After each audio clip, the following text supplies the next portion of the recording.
both of you doing Hello. today? How are you? I'm doing good, but I'm stressed out. Y'all had me stressed out for 2 hours. Oh, What why? is that? Watching Oh, this for movie. the Oh, for the Yes. movie. I was like, have we kept you waiting? I'm sorry. I didn't think What lunch is was going that on? long. No. Okay, I had to get Okay. my inhaler. I was like, I wasn't ready to be on the edge of my seat like this. Especially him. I know. But I mean, you're so busy in your careers, and since we're talking about being stressed out, like, how do you make sure that you're taking time to wind down? What do you do to make sure that you're resetting yourself back to zero? Now, that's a good question. I like this question. Yes. I mean,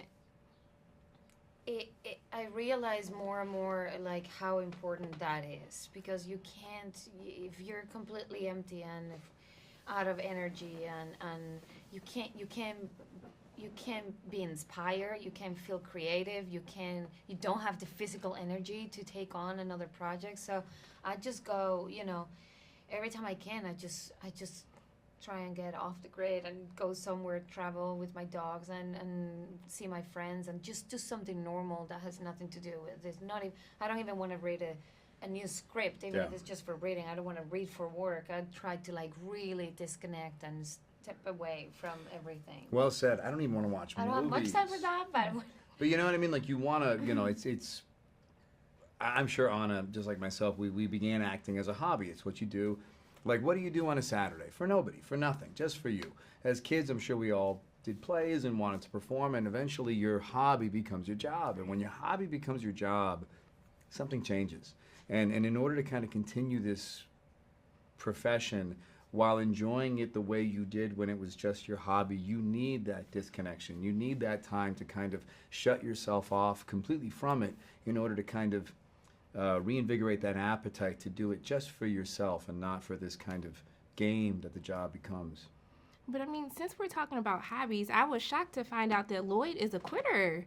5.5 months? Well, it sounds more like he was booted as opposed to quitting. It sounds like his nature wasn't cut out for the job that he was applying for. And since we're talking about hobbies and taking time for yourselves, like, is there a skill or anything that you started that you just kind of dropped that you would love to come back to? Good question. These are good questions. What do you got?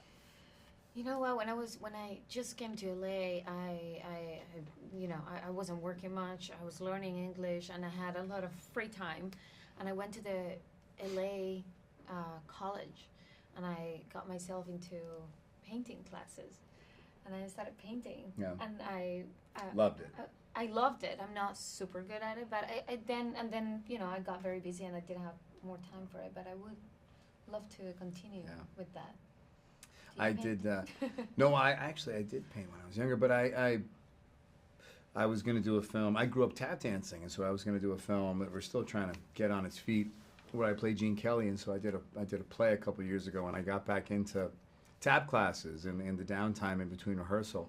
And I it would was love to do that. it was so. I mean, not only is it just fun to dance, but it's a phenomenal exercise. I mean, it's really it checks a lot of boxes. So yeah, that's I'm gonna live through you because I don't have any rhythm. You don't want to see me. No, I don't believe that. I am that clumsy Yeah. person that will fall doing anything. Okay. But look, I just wanted to thank the both of you for taking time out of your day to speak with me. I really appreciate you. Thank you. And I'm just sending nothing but love and light both your ways, and I hope Thank you you. did. Thank you. Thank you so Likewise. much. Right back at you.